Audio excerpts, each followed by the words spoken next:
जय हिंद आप सभी को। आज नव वर्ष की आप सभी को हार्दिक शुभकामनाएं। जिस तरह से 2022 में आपने बहुत अच्छी तरह से मेहनत की थी और काफ़ी लोगों को कामयाबी मिली है, काफ़ी लोगों को थोड़ी सी निराशाएं देखने को मिली किसी नंबर के कारण से, परंतु आप आगे अच्छी तरह से मेहनत करें और आगे सफल हो जाएं, इसी की कामना करते हुए आज के नव वर्ष को आरंभ करते हैं। और आज नव वर्ष में हमने कहा आपके लिए कुछ ना कुछ तो स्टडी मटेरियल प्रोवाइड किया जाए जो आपके एग्जाम के लिए बहुत ज़्यादा हेल्पफुल रहे। तो हमने आप लोगों के लिए बहुत मोस्ट आईएमपी क्वेश्चनों की मोस्ट आईएमपी जो क्वेश्चंस हैं उनकी सीरीज निकाली हुई है यहाँ पर कंप्यूटर से रिलेटेड। ठीक है, चाहे आपका पटवारी का एग्जाम हो चाहे मेनली तो हमने एमपी के एग्जाम को टारगेट करते हुए बनाया है, बट ये केवल एमपी के एग्जाम के लिए नहीं, चाहे आप एसएससी सीएचएसएल दे रहे हो, एसएससी के एग्जाम दे रहे हो, क्योंकि अब एसएससी में भी कंप्यूटर का बहुत ज़्यादा वेटेज हो गया है। और एमपी का जो अभी रिसेंटली पटवारी का एग्जाम है इस पर भी आप देख रहे हैं कि यहाँ पर भी आपके बहुत अच्छे वेटेज है कंप्यूटर का। तो इसलिए कंप्यूटर को हम बता देते हैं कैसे क्या पढ़ना है। शॉर्ट ट्रिक हम आपको इसमें और भी बताएंगे, काफ़ी चीज़ें जो बहुत बार पेपर में आती है उसकी आपको शॉर्ट ट्रिक बताई जाएगी,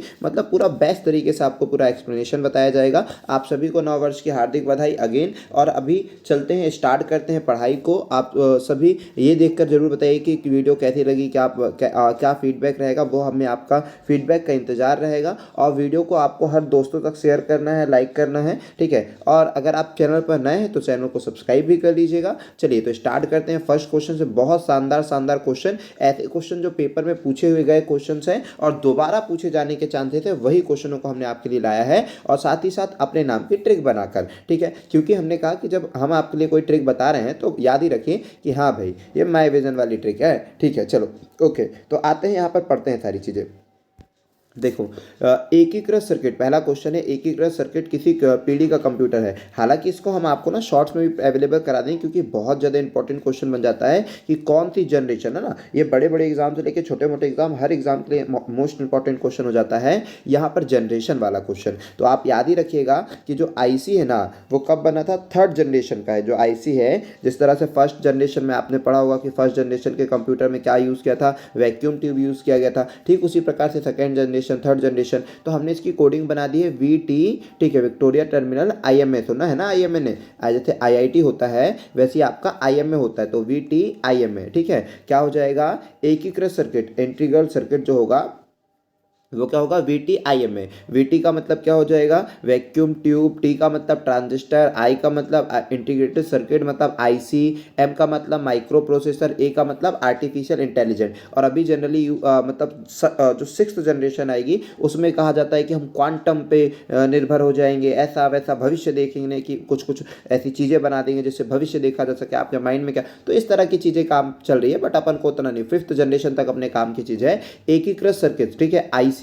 ठीक है, तो याद रखिएगा कि आईसी कौन सी जनरेशन का था, तो आपने को ट्रिक से याद था कि थर्ड जनरेशन में आई आया, थर्ड जनरेशन का था। अब हम यहाँ पर आपको पूरी ट्रिक बता दे रहे हैं, पूरी ट्रिक का आप चाहे तो स्क्रीनशॉट लेकर रख सकते हैं, बाकी हम इसको आपको शॉर्ट में भी अवेलेबल करा देंगे। ठीक है, माई विजन की ट्रिक होगी यहाँ पर। तो यहाँ पर क्या याद रखिएगा, वीटी आईएमए। ठीक है, पूरे कंप्यूटर की इस जनरेशन में कौन था, इस जनरेशन में कौन था, तो फर्स्ट जनरेशन में क्या होगा, वीटी आईएमए। तो वैक्यूम ट्यूब हो जाएगा फर्स्ट जनरेशन में वी, टी का मतलब, वी का मतलब वैक्यूम ट्यूब, टी का मतलब सेकेंड जनरेशन में ट्रांजिस्टर, थर्ड जनरेशन में आईसी, है ना, इंटीग्रेटेड सर्किट हो जाएगा। उसके बाद फिर एम का मतलब माइक्रो प्रोसेसर यूज़ होगा। उसके बाद फिफ्थ जनरेशन में आर्टिफिशियल इंटेलिजेंस यूज होंगे, जो अपन यूज़ कर रहे हैं वो क्या कर रहे हैं, फोर्थ फिफ्थ जनरेशन को ज़्यादातर यूज़ कर रहे हैं अभी। ठीक है, इसके बाद क्या हो जाएगा, क्वांटम, सिक्स जनरेशन की जो बात चलती है वो क्वांटम, लेकिन अभी तक इसका कुछ चीज़ें मतलब वो नहीं मिला है ना, पुख्ता सारी चीज़ें नहीं हुई है। चलो यहाँ पर आते हैं। फिर उसके बाद बहुत प्यार से हमने आपके लिए सारे क्वेश्चंस एडजस्ट किए हैं, सारी चीज़ें मतलब पूरा एडिटिंग सारी चीज़ें आपके लिए कि बेस्ट से बेस्ट आपको प्रोवाइड किया जाए। ठीक है, यहाँ पर ओके, तो यहाँ पर देखते हैं क्या हो जाएगा। नेक्स्ट क्या हो जाएगा, एबेकस का आविष्कार हुआ था, पूरे प्रीवियस ईयर क्वेश्चन है ना, एबेकस का आविष्कार कहाँ हुआ है, तो एबेकस का जो आविष्कार किया है वो चीन ने किया है। जनरली ये आविष्कार कर रहे हैं मैक्सिमम चीन ही ज़्यादा हो जाते हैं। ठीक है, चलो यहाँ पर आ जाते हैं। तो अबेकस का आविष्कार कहाँ हुआ था, चीन में हुआ था। यह एक काउंटिंग डिवाइस है। मैक्सिमम बच्चे कंफ्यूज होते हैं, याद रखिए यहाँ पर इसमें मैक्सिमम बच्चे कंफ्यूज होते हैं कि अबेकस क्या है। तो अबेकस जो है ना, अबेकस आप देखते रहे बचपन में, आपने भी खेला होगा, इस तरह से गिनती गिनते रहे, एक ऐसा गिर्री लगी रहती है, इस तरह से गोलियां लगी रहती है यहाँ पर, है ना, छोटे छोटे राउंड राउंड बॉल्स लगी होती है, अलग अलग तरीके से सभी चीज़ों में लगा रहता है। तो आप गिनने के लिए ऊपर ऊपर कर देंगे, नीचे नीचे कर देंगे ना, रोक देंगे बीच में, तो काउंटिंग करते रहे। तो ये अबेकस किसके लिए, काउंटिंग करने के होगा। अबेकस को पहले पहले क्या कहा जाता था, सोनो बार कहा जाता था। ठीक है, इसे सोनो बार भी कहा जाता था। मोस्ट इंपॉर्टेंट चीज, सारी के सारे मगअप कर लीजिएगा, एकदम लिख लीजिएगा। ठीक है, यह एक काउंटिंग डिवाइस है, बहुत ज्यादा ये गिनती करने वाली डिवाइस है, ना कि जोड़ घटाना करने वाली। तो ये काउंटिंग डिवाइस है, याद रखिएगा, कैलकुलेटिंग डिवाइस नहीं है। ठीक है, ना कि कैलकुलेटिंग डिवाइस है ना, कैलकुलेटिंग डिवाइस नहीं है, ये काउंटिंग डिवाइस है, गिनती गिनने के लिए, जोड़ घटाना करते नहीं है इसमें अपन, है ना, गिनती बस गिनते हैं। ओके, तो ये काउंटिंग डिवाइस कहलाएगी। ठीक है, कैलकुलेटिंग डिवाइस नहीं कहलाएगी। सोनो, इसे पहले सोनो बार भी कहा जाता था, तो वो भी हमने आपको बता दिया है। उसके बाद बिल्कुल एक क्वेश्चन से हम आपको मान के चलिए कि 50 क्वेश्चन बना देंगे, इस तरह का आपका दिमाग और लॉजिक चलवाएंगे। जिस तरह से हम आपको मैथ्स में मजबूत करते आए हैं, उसी प्रकार से हम कंप्यूटर में भी, मतलब जो भी सब्जेक्ट हम पढ़ाते हैं, तो कोशिश ये करते हैं कि इससे रिलेवेंट और भी जो क्वेश्चंस होंगे, आपके अंदर क्रिएटिविटी आ जाए कि आप बेस्ट से बेस्ट देकर आए। सबसे तेज, कई बच्चों की ना फीडबैक आती है कि सर आप बहुत तेज बोलते हैं, तो अभी हम थोड़ा सा स्लो बोल देते हैं ताकि बाकियों को भी समझ में आए। सबसे तेज कंप्यूटर, तो सबसे तेज कंप्यूटर कौन है, सुपर कंप्यूटर। ठीक है, सबसे तेज कंप्यूटर होता है सुपर कंप्यूटर। और साथ ही साथ अगर हम साइज की बात करें, तो साइज में भी सुपर कंप्यूटर बड़े होते हैं, औरों की अपेक्षा सुपर कंप्यूटर बड़े होते हैं। सुपर कंप्यूटर जनरली व्यक्ति यूज़ नहीं करते, ये बड़ी बड़ी संस्थाएं यूज़ करेगी, और मेनली गवर्नमेंट संस्था ज़्यादा यूज़ करती है ना। भूकंप जब आता है और ऐसी बहुत भारी हैवी चीज़ों को कैलकुलेट करने के लिए सुपर कंप्यूटर का यूज़ होता है, अपन लोग इसका यूज़ नहीं करते हैं। ठीक है, ओके, और बड़ी बड़ी कंपनियां भी नहीं करती, मतलब बहुत ही, मतलब सरकारी संस्थाएं ही मेनली ज़्यादातर इस पर काम करती हैं। ठीक है, बहुत बड़ी बड़ी कंपनियां, ऐसे छोटी मोटी भी नहीं। ठीक है, कंप्यूटर को दो भागों में बांटा गया है। याद रखिएगा कि सबसे तेज कंप्यूटर कौन है, सुपर कंप्यूटर है। अगर हम बोले कि कंप्यूटर को कैसे भागों में बांटा गया, तो दो प्रकार के कंप्यूटर हैं। एक है क्षमता और साइज के आधार पर, कैपेसिटी और साइज के अकॉर्डिंग बांटा गया है, और एक बांटा गया है एप्लीकेशन के अकॉर्डिंग। ठीक है, तो याद रखिएगा कि सबसे तेज कंप्यूटर सुपर कंप्यूटर है, साइज में बड़े भी होते हैं। कंप्यूटर को दो भागों में बांटा गया, क्षमता के आधार पर, एप्लीकेशन के आधार पर। क्षमता के आधार पर जो कंप्यूटर को बांटा गया, कैपेसिटी के आधार पर, तो माइक्रो कंप्यूटर है ना, सबसे छोटे कंप्यूटर होते हैं, साइज के अकॉर्डिंग भी बांटे हैं ना, ये तो साइज के अकॉर्डिंग भी आता है। फिर उसके बाद कौन सा आएगा, mini computer, main frame computer, super computer. ठीक है, तो ये सारे के सारे आप याद रखिएगा कि माइक्रो कंप्यूटर हो गया, मिनी कंप्यूटर हो गया, मेन फ्रेम कंप्यूटर हो गया, सुपर कंप्यूटर हो गया। ये साइज और कैपेसिटी के अकॉर्डिंग हो, सबसे ज़्यादा कैपेसिटी, और ये पूरा बढ़ते क्रम में है ना, सबसे कम ये काम करेगा, उससे ज़्यादा ये काम करेगा, उससे ज़्यादा ये काम करेगा, सबसे तेज ये काम करेगा। उसके बाद दूसरा क्या चीज़ बोल सकते हो कि सबसे छोटा होगा, उससे बड़ा होगा, उससे बड़ा होगा, और सबसे बड़ा होगा। इस तरह से आप इसको एडजस्ट कर सकते हैं। ठीक है, माइक्रो कंप्यूटर को कहाँ यूज़ करोगे, ये तो जनरली जो अपन लोग यूज़ करते हैं पर्सनल छोटी छोटी चीज़ों में वो। ठीक है, मिनी कंप्यूटर कहाँ पर यूज़ होता है, संस्थाओं में, जैसे मान लीजिए कोई कंपनी है आपकी, वहाँ पर बहुत सारे सिस्टम लगाने हैं आपको, तो आप मिनी कंप्यूटर्स को जोड़ करके एक साथ काम करवा सकते हैं। ठीक है, उसके बाद मेन फ्रेम कंप्यूटर, ये बैंक संस्थाओं में जनरली ज़्यादा यूज़ होता है, बैंक हो गया, रेलवे हो गए। ठीक है, सर्वर पर जहाँ पर काम करना होता है, बड़े बड़े सर्वरों पर काम करना, मेन फ्रेम कंप्यूटर काम करते हैं। ठीक है, और सुपर कंप्यूटर तो आप जानते हैं सरकारी संस्थाओं पर सबसे ज़्यादा। ठीक है, वहाँ पे ओके तो एप्लीकेशन पर आधारित है ना, एप्लीकेशन के आधार पर। तो आपने देख लिया साइज और कैपेसिटी के आधार पर कंप्यूटर को, और फिर दूसरे प्रकार में बांटा गया है एप्लीकेशन के आधार पर। एप्लीकेशन के आधार पर होता है एनालॉग। एनालॉग ना केवल क्या होता है, रेस के अकॉर्डिंग कर देंगे, या फिर ऐसा बोल सकते हैं एनालॉग जो पहले नाम याद रखो, एनालॉग कंप्यूटर होते हैं, डिजिटल कंप्यूटर होते हैं, हाइब्रिड कंप्यूटर होते हैं। ठीक है, फिर से बोल दे रहे हैं, एप्लीकेशन के आधार पर तीन प्रकार के कंप्यूटर होंगे, एनालॉग, डिजिटल, हाइब्रिड। हाइब्रिड आपने सुना होगा, हाइब्रिड डॉग भी रहते हैं ना, बहुत सारी चीज़ें। तो हाइब्रिड का मतलब दो चीज़ों को मिलाकर बना रहे हो ना, तो यहाँ पर एनालॉग कंप्यूटर और डिजिटल दोनों मिलकर काम करते हैं। डिजिटल का मतलब क्या होता है, डिजिटली जो होता है 0-1 पर जो कंप्यूटर काम करते हैं सिग्नल्स पे, उसको बोलते हैं डिजिटल कंप्यूटर। अपन लोग इसी का ज़्यादातर यूज़ करते हैं, डिजिटल कंप्यूटर का। एनालॉग क्या होता है, जो केवल सिग्नल को करते हैं ना, सिग्नल कंटिन्यू सिग्नल देते रहते हैं, उनको बोलते हैं एनालॉग कंप्यूटर। डिजिटल कंप्यूटर जो अपन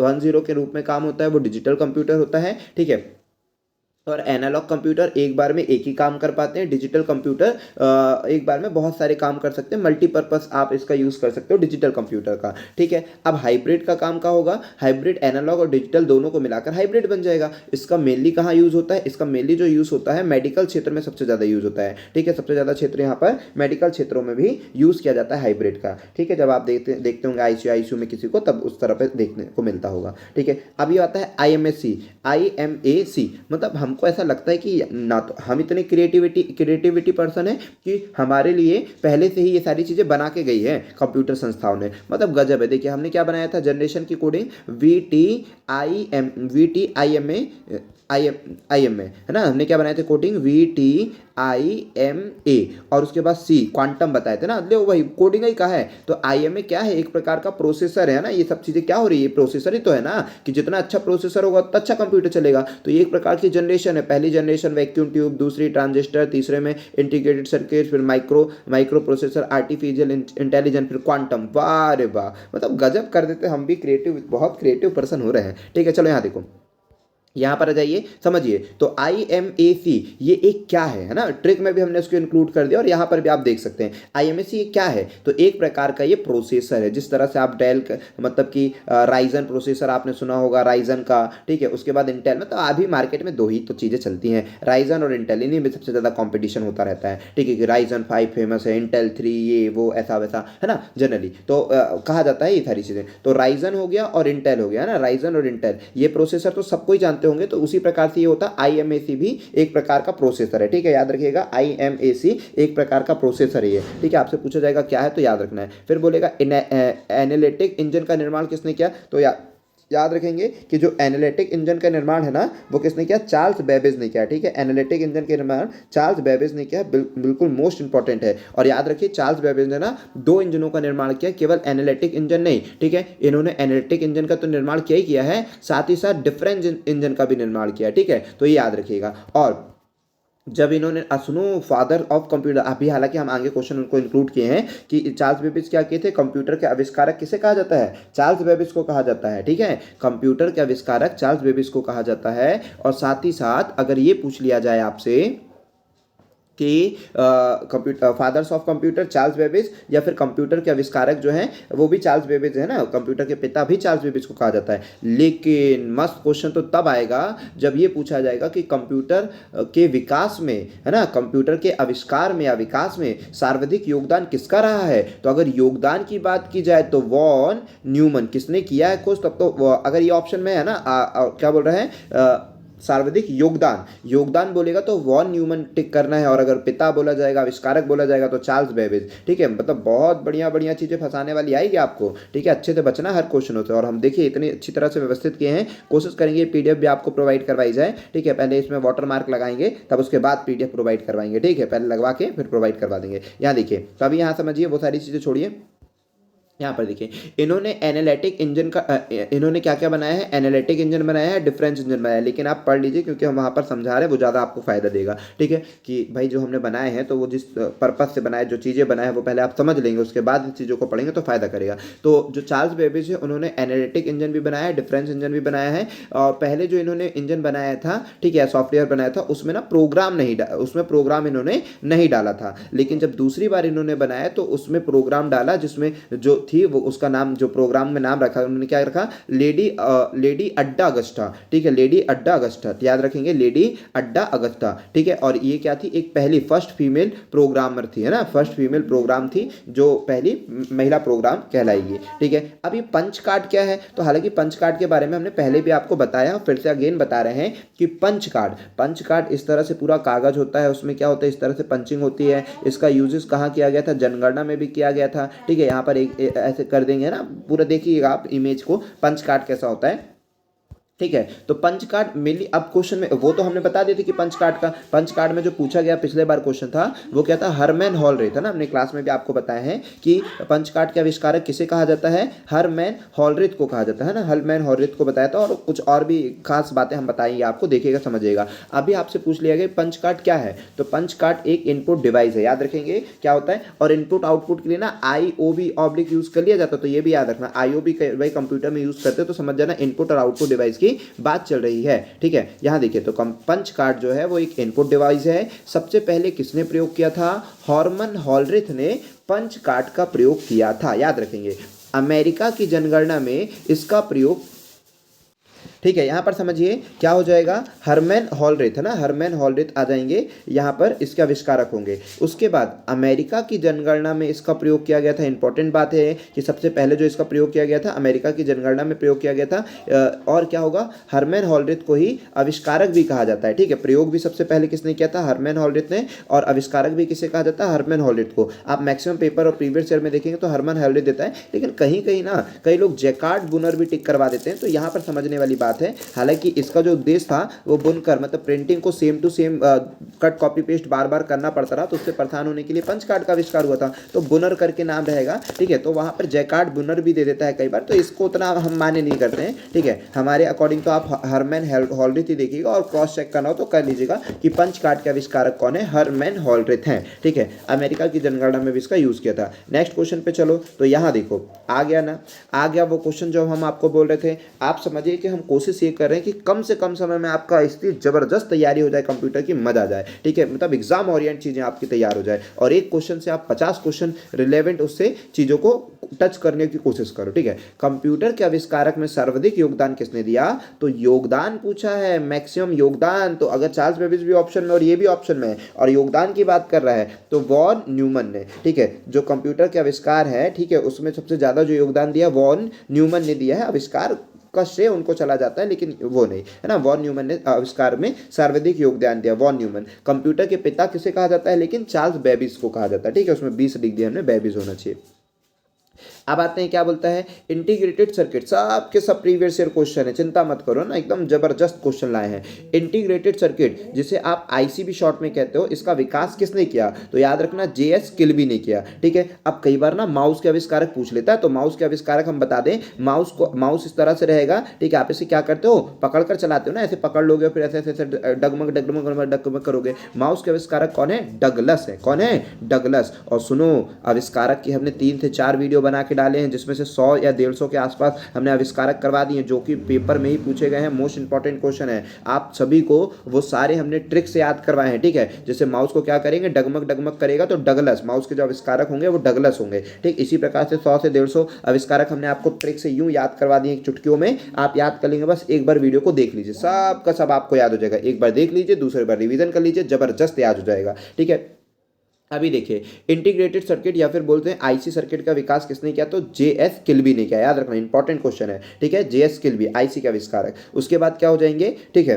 और फिर क्या रहेगा, यह मुख्यतः 5 प्रकार के होते हैं। क्या होते हैं, यह मुख्यतः 5 प्रकार के होते हैं। आईसी जो होती है, ठीक है, इंटीग्रेटेड सर्किट, यह मुख्यतः 5 प्रकार की होती है, ये भी याद रखना। और इसको कब यूज किया गया था, 3rd जनरेशन में। कोडिंग क्या है, फिर से बोलिए एक बार, तो सर जी VTIMA। ठीक है, VTO को हम आई बना देते हैं। ठीक है, VTIMA।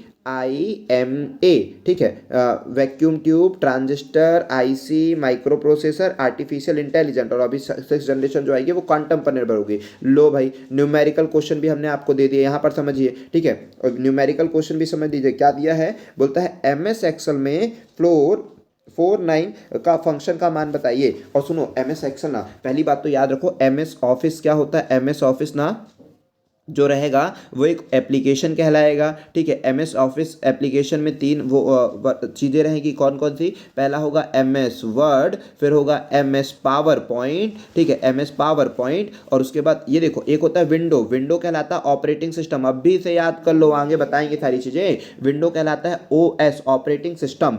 MS ऑफिस कहलाता है एक एप्लीकेशन। MS ऑफिस जब आप ओपन करते हो तो उसके अंदर 3 जो बहुत काम की चीज़ होती है वो होती है MS वर्ड, जो हर जगह जॉब यहाँ वहाँ बहुत ज़्यादा डिस्कस की जाती है। होने को तो और भी चीज़ होता है, पिक्चर होता है, वीडियो होता है, मतलब बहुत सारी ऐसी चीज़ें MS ऑफिस में देखने को मिलती है, 6-7 चीज़ें। लेकिन जो मेन जो आपके लिए सबसे ज़्यादा जरूरी होता है वो होता है MS वर्ड, जिसमें आप डॉक्यूमेंट बनाते हो। ठीक है, या फिर टाइपिंग का काम कर लेते हो। दूसरे बात, अच्छा MS ऑफिस मिट गया, MS ऑफिस। ठीक है, ऑफिस में है ना, तो पहले हमने बोले MS वर्ड होता है जिसमें आप टाइपिंग का काम करते हो, डॉक्यूमेंट बनाते हो। उसके बाद होता है MS एक्सेल, इसमें आप क्या बनाते हो, चार्ट शीट बनाते हो। ठीक है, डाटा शीट बनाते हो, इस तरह से, है ना।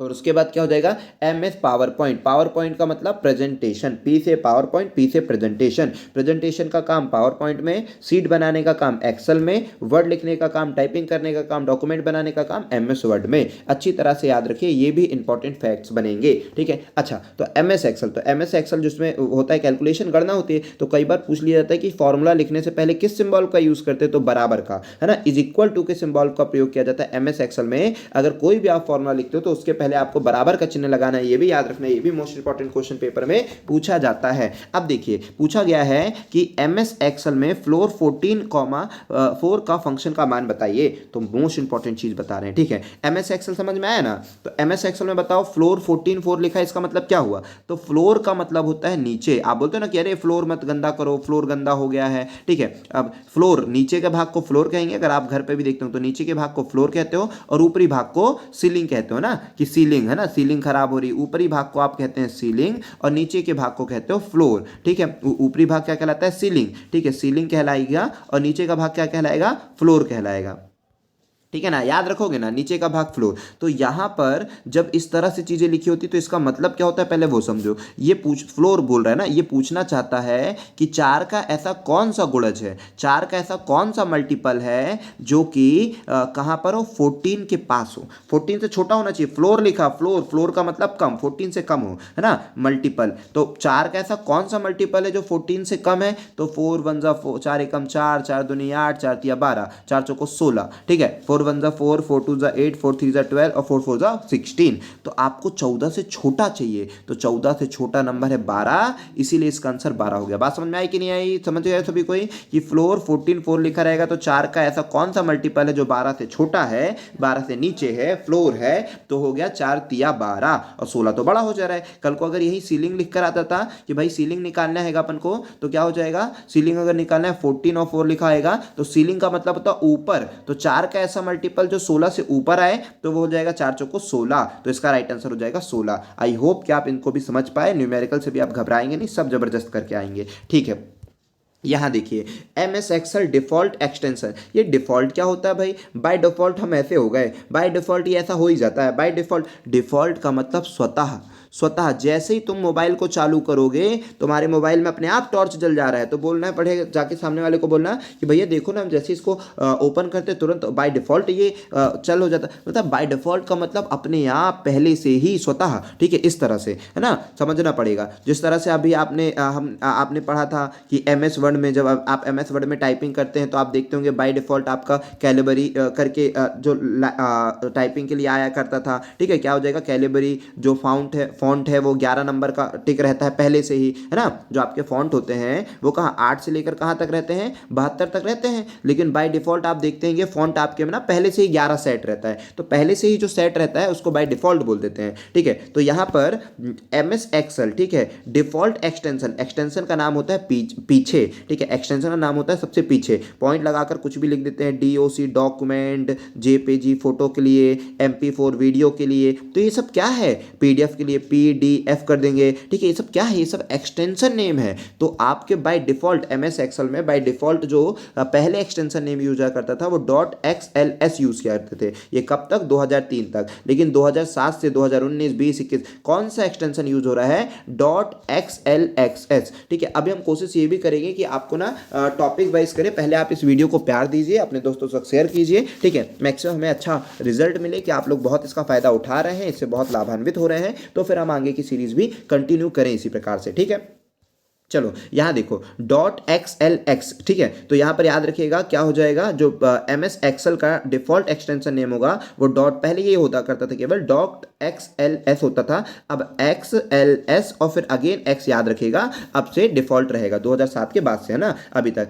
फिर पूछा जाता है कि एक्सेल की पहली सीट का नाम बताइए, तो एक्सेल की जो पहली सीट होगी उसका नाम A1 है, ठीक है, एक्सेल की पहली सीट का नाम A1 है। एक्सेल में आप देखते होंगे पूरी इस तरह से शीट रहती होगी, इस तरह से पूरी ऐसे शीट रहती है, ठीक है ना, ऐसे पूरी शीट रहती है। तो इसका नाम ABCDEF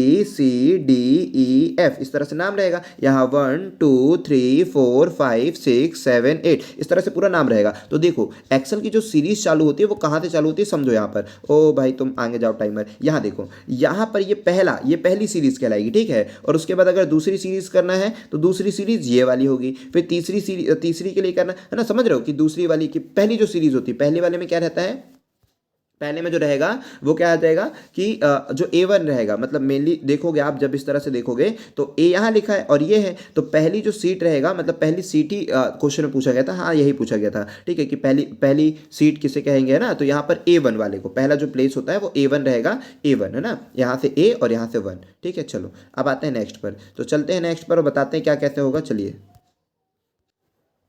यहाँ देखिए, बोलता है कीबोर्ड में कितनी कुंजी रहती है, कीबोर्ड में कितनी कुंजी रहती है। तो आपको याद रखना है कि कीबोर्ड में यहाँ पर जनरली 104 भी आंसर दिया था, ठीक है, और यहाँ पर कईयों में 104, कईयों में 106, कईयों में 108 बोल देते हैं, ठीक है, अलग अलग रहती है। मेनली वहाँ पर जो आंसर दिया गया था प्रीवियस ईयर का वो 104 क्वेश्चन का आंसर था, ठीक है। लेकिन आपको याद रखना कीबोर्ड में 104 से लेकर 120 तक की कुंजी रहेंगी, ठीक है। यहाँ पर आ जाते हैं, फिर बोलता है कि चुंबकीय डिस्क में क्या होता है। ओ 2 क्वेश्चन इसमें हमने एक साथ अरेंज कर दिए हैं, ठीक है। चुंबकीय डिस्क में क्या होता है, तो चुंबकीय डिस्क में आयरन पेरोक्साइड होता है, ठीक है। चुंबकीय डिस्क में आयरन पेरोक्साइड होता है, ये एक क्वेश्चन रहेगा, ठीक है। सॉरी पेरोक्साइड बोल रहे हैं, आयरन ऑक्साइड, ठीक है। चुंबकीय डिस्क में क्या यूज होता है, जो आपने देखा होगा पुराने जमाने में कैसेट यूज किया करती थी, ठीक है, इस तरह की कैसेट जो यूज होती थी इस तरह से, है ना, आपने देखा होगा कैसेट जो यूज होती थी उसमें रील लगी रहती थी इस तरह से ना। अगर बहुत पुराना जमाना हो गया भाई, अब देखे भी होगी कि नहीं, घूमती रहती थी, बड़ा मजा आता रहा, इससे निकाल के लोग इतना बर्बाद करते रहे, कुछ का कुछ बनाते रहे, कुछ करते रहे, बहुत बढ़िया रहता रहा, ठीक है। तो सबसे ज्यादा तोड़ते रहे उसको और फिर उसकी रील का कुछ ना कुछ यूज करते रहे, खेलते रहे,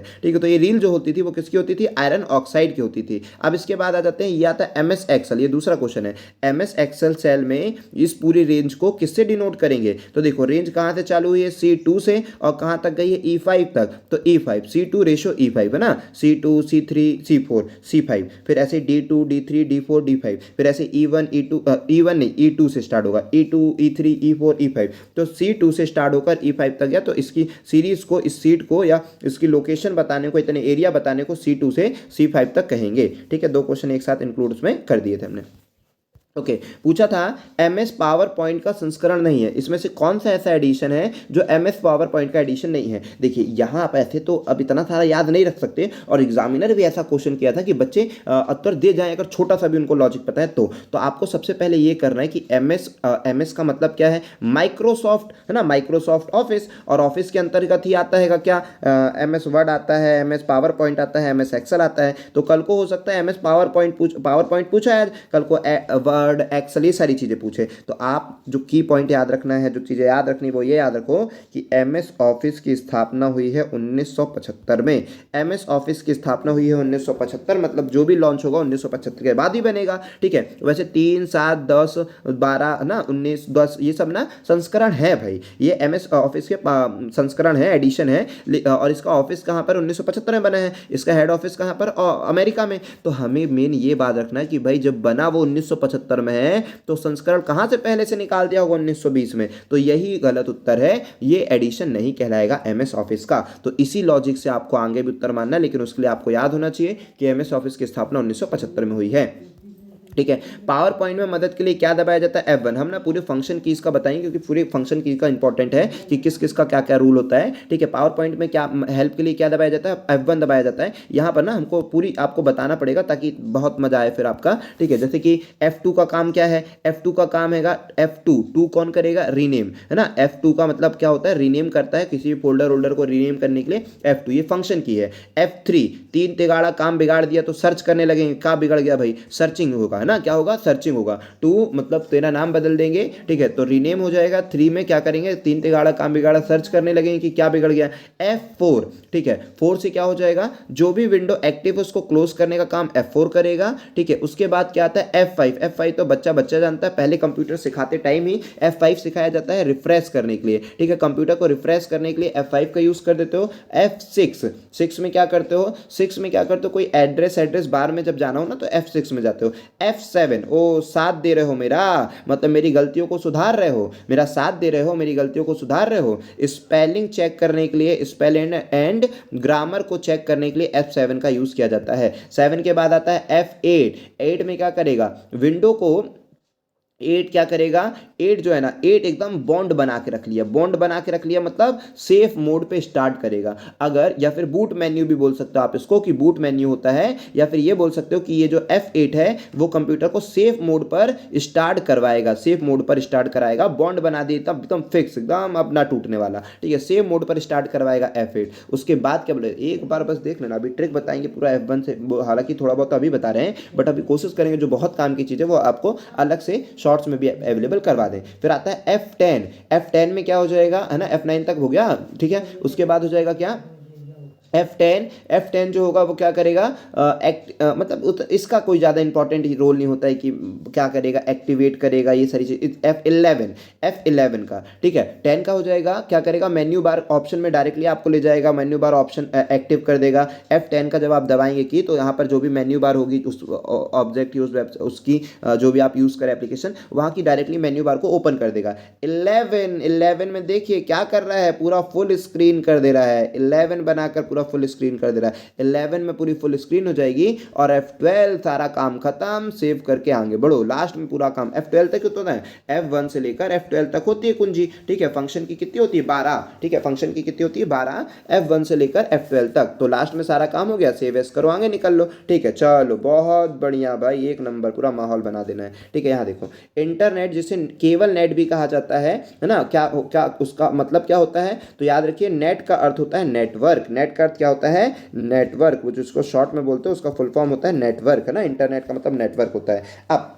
ये भी याद रखो कि इसका पहला नाम था ARPANET, ठीक है। इसको पहले क्या बोलते रहे, ARPANET, अमेरिका एजेंसी पहले इसको इंटरनेट को जो सबसे पहले यूज़ करेगी, अमेरिका की एजेंसी जनरली ये सब ज़्यादा यूज़ करते थे। ARPANET इसको पहले बोला जाता था, ARPANET का फुल फॉर्म क्या है, इंपॉर्टेंट क्वेश्चन है, सब पेपर में पूछे जाएंगे, ठीक है। इसके नोट्स अगर आपको चाहिए तो आप बताइएगा, फिर हम अवेलेबल करवाते हैं ना PDF फॉर्मेट। बाकी अभी आप वीडियोस देखें, पूरा नोट्स बनाएं अच्छी तरह से, क्योंकि खुद के नोट्स से ना बहुत जल्दी याद हो जाता है। अगर आपके पास समय है तो आप अपने स्वयं के नोट्स बनाइए, ताकि उसका जब रिवीजन करोगे तो एकदम जल्दी जल्दी याद हो जाएगा। लेकिन अगर आप वो करते हैं तो फिर थोड़ा सा वो रहता है ना, इसलिए देखें भी और साथ ही साथ नोट्स भी बनाएं, बहुत फायदा देगा। वरना अगर आपकी मेमोरी बहुत अच्छी है, याद कर पाते हो तो जल्दी बस याद कर लो, ठीक है। इसको पहले ARPANET भी कहते थे। ARPANET का फुल फॉर्म पूछा जा सकता है पेपर में, तो advance research project agency network, net का फुल फॉर्म तो नेटवर्क होगा। फिर क्या बोलो एक साथ, एडवांस रिसर्च प्रोजेक्ट एजेंसी, ठीक है। अच्छी तरह से जबरदस्त याद रखना, ARPANET, और नेट का मतलब नेटवर्क। तो हम भी बोले थे MS ऑफिस क्या है, एक एप्लीकेशन सॉफ्टवेयर है। अगर पूछेगा ऑपरेटिंग सिस्टम किसको बोलते हैं, तो विंडो को, है ना, विंडो का यूज किया जाता है ऑपरेटिंग सॉफ्टवेयर का, और MS ऑफिस होता है एक एप्लीकेशन सॉफ्टवेयर। इसके बाद नेक्स्ट चलते हैं, पूछा जाएगा क्या इन सारी बटनों को किस रूप में जाना था, तो ये एक प्रकार की मॉडिफाई की है, शॉर्टकट की में यूज की जाती है ये सारी चीजें, तो इनको मॉडिफाई की के रूप में कह सकते हो। कंट्रोल ऑल्ट शिफ्ट की, ये सारी क्या है, मॉडिफाई की है। पोर्ट्रेट और लैंडस्केप, ये देखो, ये सब हम कब सिखाएंगे, MS वर्ड जब पूरा डीप बताएंगे ना, फर्स्ट से लेकर स्टार्ट तक सारी चीजें जब उसमें डीप बताएंगे तब ये बताएंगे। प्रीवियस ईयर के जितने भी क्वेश्चन है ना, सारे कलेक्शन आपको प्रोवाइड करवा देंगे। यहाँ देखिए, ठीक है, टॉपिक वाइज भी सारी चीजें। पोर्ट्रेट और लैंडस्केप, तो पोर्ट्रेट क्या होता है और लैंडस्केप क्या होता है ना, अब यहाँ पर समझने वाली बात है कि पोर्ट्रेट अपन कैसे यूज करेंगे, लैंडस्केप अपन कैसे यूज करेंगे, ठीक है। तो अब पोर्ट्रेट वाले पे समझ लीजिए, पोर्ट्रेट में जब आप देखते हैं ना ऐसी सीट, ठीक है, पोर्ट्रेट में जो होता है ऐसी वाली जो सीट होती है वो पोर्ट्रेट में होती है, और लैंडस्केप में ऐसी सीट होती है वो, ठीक है। तो आप बताइए ये वाली पोर्ट्रेट सीट कहाँ यूज करते हो, तो आपने देखा होगा MS वर्ड में। MS वर्ड में जो पेज होता है इस तरह से दिखता है, और ये वाला कहाँ दिखता है, MS पावर पॉइंट में, ठीक है। पावर पॉइंट में आपको ऐसा पेज देखने को मिलता है। तो ये भी याद रखिएगा कि लैंडस्केप में मतलब ये वहां पर हो जाएगा, पोर्ट्रेट यहाँ हो जाएगा, और इसके बारे में डीप हम आपको MS वर्ड जब पढ़ाएंगे तब बताएंगे। तो मेन ये होता है कि कहाँ पर पेज ओरिएंटेशन, है ना, पेज लेआउट में पेज ओरिएंटेशन, है ना, तो ये सारी फिर कमांड भी सारी चीजें सब बताएंगे। तो पोर्ट्रेट और लैंडस्केप क्या है, ये एक प्रकार का पेज ओरिएंटेशन और किस तरह के पेजेस रहेंगे वो भी आपको याद रखना। कई बार तो पेज ही दे देगा सामने, पूछेगा ये किस तरह का वो है, ठीक है। शब्द में डिफॉल्ट संरेखण, डिफॉल्ट संरेखण, डिफॉल्ट मतलब स्वतः, संरेखण मतलब जब अपन टाइपिंग करते हैं तो आखिर अपनी इसमें देखिए कितने प्रकार के संरेखण होते हैं, मतलब संरेखण को बोलते हैं अलाइनमेंट, ठीक है, अलाइनमेंट बोलते हैं, ठीक है, क्या बोलते हैं, अलाइनमेंट। तो कितने प्रकार के अलाइनमेंट होते हैं, तो याद रखिएगा 4 प्रकार के। कितने प्रकार के जनरली अलाइनमेंट होंगे, तो याद रखिएगा कि लाइन अलाइनमेंट जो होते हैं वो 4 प्रकार के होते हैं। कौन कौन से लाइन अलाइनमेंट होते हैं वो याद रखिएगा। एक होता है left left left line alignment, ठीक है, राइट लाइन, फिर उसके बाद हो जाएगा लेफ्ट के बाद पहले आप लाते हैं लेफ्ट, फिर सेंट्रल, फिर राइट लाते हैं, फिर लाते हैं जस्टिफाई, ठीक है, याद रखो, फिर से बोलो, left alignment, central alignment, right alignment और जस्टिफाई, ठीक है। अब ये सब होते कैसे हैं सर जी, और कैसे हम याद रखेंगे? ओ भाई, तुम लोग को कई बार चित्र बना के पूछ लेता है पेपर में, ठीक है, तो एकदम जबरदस्त हम सिखा दें कि कैसे चित्र बनाना है, कैसे याद रखना है। अब तुम हमसे ना बता रहे, हम बिल्कुल ऐसा समझाते हैं और ऐसा बताते, कोशिश ये करते हैं कि बच्चा अगर पहला एकदम नया बच्चा भी है और पहली बार में उसको याद कराना, तो कैसे याद कराएं, ठीक है, बिल्कुल सारी चीज़ें सब बेस्ट से बेस्ट आपको देते हैं, ठीक है। तो यहाँ देखिए, अगर क्या हो जाएगा, लेफ्ट अलाइनमेंट करना, तो देखिए एक लाइन ऐसी रहेगी और जो छोटी वाली लाइन है ना वो ऐसी रहेगी, फिर ऐसी रहेगी, फिर छोटी वाली लाइन। तो देखिए ये कौन सा साइड है, लेफ्ट साइड है। जब आप हाथ देख रहे होंगे, जहां पर आपकी हाथ की लोकेशन होगी, वीडियो देख ही रहोगे होंगे, तो ये वाला हाथ आपका कौन सा है, लेफ्ट वाला, और ये वाला राइट वाला है। समझ रहे हो कि नहीं समझ रहे हो, है ना? तो यहाँ पर ये याद रखना है कि ये राइट साइड है, लेफ्ट साइड है, तो लेफ्ट अलाइनमेंट होगा। सेंट्रल में क्या हो जाएगा, ये जो छोटी लाइन है वो बीच में रहेगी, तो सेंट्रल अलाइनमेंट हो गया। उसके बाद क्या हो जाएगा, और राइट अलाइनमेंट में क्या होगा, जो छोटी लाइन होगी ना वो कहाँ होगी, राइट साइड को होगी, कहाँ होगी, राइट साइड को होगी, तो राइट अलाइनमेंट हो जाएगा। और जस्टिफाई में क्या होगा, सारी की सारी लाइन बराबर होगी, तो वो जस्टिफाई की कमांड है। बहुत इंपॉर्टेंट चीज बता दिए हैं, याद रख लेना बस, ठीक है। तो यहां पर बाय डिफॉल्ट कौन सा अलाइनमेंट स्वतः आ जाता है, जब भी अपन टाइपिंग करते हैं, तो ओपन ही करते हैं, तो बाय डिफॉल्ट पहले से ही लेफ्ट अलाइनमेंट रहता है। अच्छी तरह से याद रखना, ठीक है। ओके, OCR, ये फुल फॉर्म पूरे इंपॉर्टेंट जितने भी है ना, जितने भी इंपॉर्टेंट है, 50 IMP के आसपास हम चीज़ें प्रोवाइड कराएंगे, चाहे वो शॉर्टकट की हो चाहे ये हो, 50 के आसपास उसमें आपका काम पूरा बन जाना है। OCR है ना, पूछा जाता है HTTP, HTML, ठीक है। तो इस तरह की चीज़ें आपसे पूछी जाती है, तो ये सबके फुल फॉर्म आपको याद होनी चाहिए। Hyper text transfer protocol, hyper text markup language, ठीक है ना, इस तरह से सारी चीज़ें पूछी जाती है। OCR, ऑप्टिकल करेक्टर रीडर, ठीक है। तो इस तरह से पूरा चीज़ें जो फुल फॉर्म पूछे जाएंगे वो याद रखिएगा। ऑप्टिकल माउस, माउस 2 प्रकार के होते हैं, एक होता है ऑप्टिकल माउस, एक होता है मैकेनिकल माउस। एक होता है ऑप्टिकल माउस, एक होता है मैकेनिकल माउस। तो ऑप्टिकल माउस का आविष्कार किसने किया, तो माइक्रोसॉफ्ट ने किया था। कब, माइक्रोसॉफ्ट कंपनी बनी थी 1975 में, और इसने माउस का आविष्कार कब किया था, 1999, मतलब पहला निर्माण जो किया था। ऐसे तो आविष्कारक कहलाएंगे डगलस, ठीक है। तो माइक्रोसॉफ्ट कंपनी जो हैगी उसने आविष्कार करी 1999 में, ठीक है। तो याद रखिएगा ऑप्टिकल माउस की, है ना, ओके। माउस 2 प्रकार के होते हैं, तो ये तो हमने बता ही दिया, ऑप्टिकल माउस होता है, मैकेनिकल माउस होता है, ठीक है। MS वर्ड में बुलेट कमांड कैसे लाते हैं, बुलेट क्या होता है सर जी, बुलेट देखो, जब आप टाइपिंग करते हैं MS वर्ड में किसी में भी, तो टाइपिंग जब करते हैं ना, तो बुलेट्स कैसे कैसे लगती है, एक तो इस तरह से गोल गोल पूरा भर भर के बुलेट्स बनता है। एक बार स्टार बना के रहता है बुलेट्स, ठीक है। कहीं ट्रायंगल्स बना देगा, कहीं चकोर बना देगा, इस तरह से जो रहते हैं ना, जनरली इसका सबसे ज्यादा मैक्सिमम लोग यूज करते हैं, ठीक है। तो ये जो नंबरिंग के स्थान पर जिसका प्रयोग कर लिया जाता है, क्योंकि नंबरिंग में 1 2 3 4 पढ़ने से अच्छा ऐसे पॉइंट्स बना दिए जाते हैं, वो ज्यादा अच्छा लगता है। जिस तरह से हमने भी इस तरह से ना क्रिएटिविटी करी है, ठीक है। तो यहां पर ये आपको रखें, तो ये क्या है, बने रहते हैं, इसको बुलेट्स कहते हैं ना, बुलेट कमांड कहते हैं इन चीजों को MS वर्ड में। तो इसकी जो शॉर्टकट की होते हैं, control plus shift plus left, है ना, control CTRL plus SHIFT shift और L, ठीक है। Control plus shift plus L दबाने से क्या हो जाता है, बुलेट की कमांड आ जाती है, ठीक है। अब यहां पर आ जाते हैं, यहाँ समझते हैं W3C का फुल फॉर्म क्या है। तो W3C का जो फुल फॉर्म है वो है वर्ल्ड वाइड वेब कम्युनिकेशन, है ना। अच्छी तरह से याद रखिए। आई होप कि आप सारी चीज़ों को समझ पाए, कहीं कोई दिक्कत की बात नहीं है। देखो ये है बुलेट, है ना, ये इसको कहते हैं बुलेट। ओ रुकिए, ये है आपके बुलेट, है ना, इस पॉइंट्स को बोलते हैं बुलेट। तो इनको भी अच्छी तरह से याद रखिए, इन्हीं पॉइंट्स को बोला जाता है बुलेट। आई होप कि हमने आपको पूरी चीज़ें कवर करवा दी है, कहीं पर कोई दिक्कत नहीं रहने दी है। फिर भी अभी कोई कुछ चीज़ें बच जाती तो वो हम आपको नेक्स्ट वीडियो में कराएंगे, और इसके बाद और भी 1 बाय 1 सीरीज़ लेकर आएंगे। लेकिन आज की जो वीडियो का है, हमने टारगेट रखा है, नए साल में आप लोगों को ये पूरा गिफ्ट किया है अपने साइड से। पूरी वीडियो 1 बाय 1 हम पूरी कोशिश करेंगे कि आपके जो भी एग्जाम है उसके पर्पज़ से हम आपको चीज़ें प्रोवाइड कराते जाएँ। इस वीडियो के व्यूज़ जब तक 100 हो जाएंगे, उसके बाद हम आपको नेक्स्ट वीडियो जो आपकी पटवारी एग्जाम के लिए मतलब रिसेंटली अभी मैक्सिमम जो मध्य प्रदेश वासी हैं, ठीक है, जितने भी मध्य प्रदेश वाले हैं उन्होंने पटवारी एग्जाम को टारगेट किया, लेकिन ये वीडियो सबके लिए इंपॉर्टेंट है, इतना याद रखिए, ठीक है। ये वीडियो सारे एग्जामों के लिए इंपॉर्टेंट है, आप खुद देख सकते हैं क्वेश्चन की क्वालिटी, हर चीज़ को देखते हुए आप समझ जाएंगे कि सबके एग्जाम के लिए इंपॉर्टेंट है ना, तो उस पर ही फोकस करिए। और कम से कम हमने इस व्यूज़ का मतलब कि व्यूज़ तो बजाने दो, लाइक 50, ठीक है, 50 लाइक हो जाएगी तो हम समझिए नेक्स्ट वीडियो आपके लिए अवेलेबल करवा देंगे। तैयारी तो अभी से करके रखेंगे, लेकिन आपको भी थोड़ा सा टारगेट देते 50 लाइक का, ठीक है, कम से कम 50 लाइक हो जाए तो फिर हम नेक्स्ट वीडियो के पार्ट को अवेलेबल करवा देंगे। वैसे तो अभी 2-3 दिन बिजी रहेंगे, उसके बाद हम आपको नेक्स्ट पार्ट अवेलेबल करवा देंगे, ठीक है। जय हिंद दोस्तों, मिलते हैं नेक्स्ट वीडियो पर। बढ़िया अच्छी तरह से पढ़ाई करिए, नया साल अच्छी तरह से सेलिब्रेट करिए और इसी तरह से एंजॉय करते रहिए, ठीक है। एंजॉय के साथ पढ़ाई करिए, मस्त रहेगा, थोड़ी थोड़ी टेंशन रखिए, ज़्यादा नहीं दिमाग में, ठीक है, और जल्द से जल्द जॉब पाइए। ओके, जय हिंद दोस्तों, मिलते हैं नेक्स्ट वीडियो पे।